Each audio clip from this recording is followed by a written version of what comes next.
Hello guys, welcome to विज्ञान कट्टा। NSTS ची परीक्षा म्हणजे ज्याला नोबेल सायन्स टॅलेंट सर्च परीक्षा म्हणतात, त्या परीक्षेचं नोटिफिकेशन आलेलं आहे। त्या परीक्षेबद्दल मी तुम्हाला माहिती सांगणार आहे।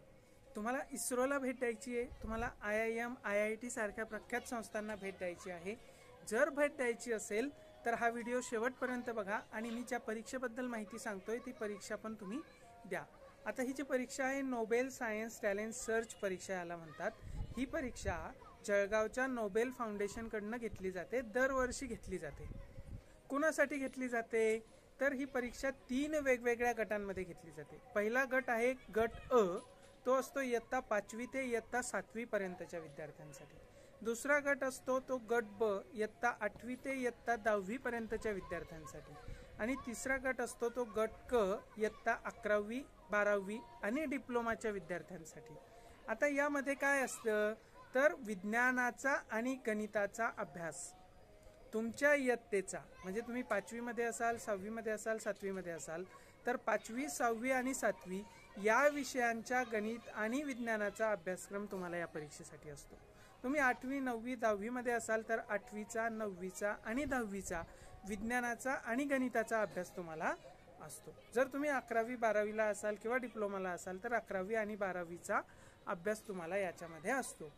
पण मग असं मी आता 5वी मध्ये आहे तर मग मला 7वीचं कसं येईल, त्याच्या पण साठी सोय केलेली आहे की 5वीच्या विद्यार्थ्यांचा निकाल सेपरेटली लागतो, 6वीच्या विद्यार्थ्यांचा निकाल सेपरेटली लागतो, 7वीच्या विद्यार्थ्यांचा निकाल सेपरेटली लागतो। आता या परीक्षेच्या नेमक्या किती स्टेज आहेत तर 2 स्टेज आहे। एक स्टेज आहे ती म्हणजे चाळणी परीक्षा किंवा त्याला स्क्रीनिंग टेस्ट म्हणतात, प्रिलिमिनरी टेस्ट म्हणतात।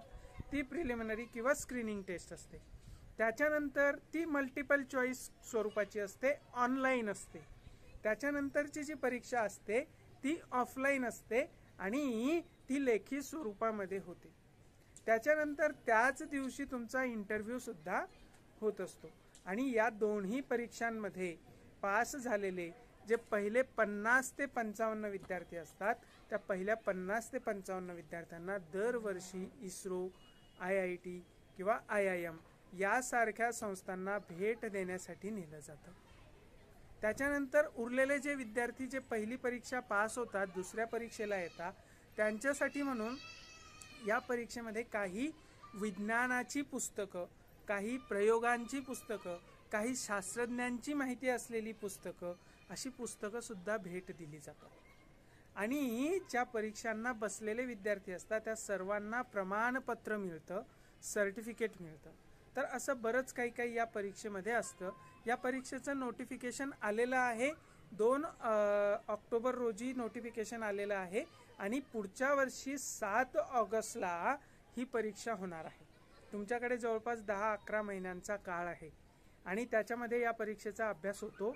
फक्त थोड्याशा वेगळ्या पद्धतीने याचा अभ्यास करावा लागतो, कारण मल्टिपल चॉईस स्वरूपाचे किंवा बहुपर्यायी प्रश्न ज्याला आपण म्हणतो त्या स्वरूपाचे प्रश्न या परीक्षेमध्ये विचारले जातात।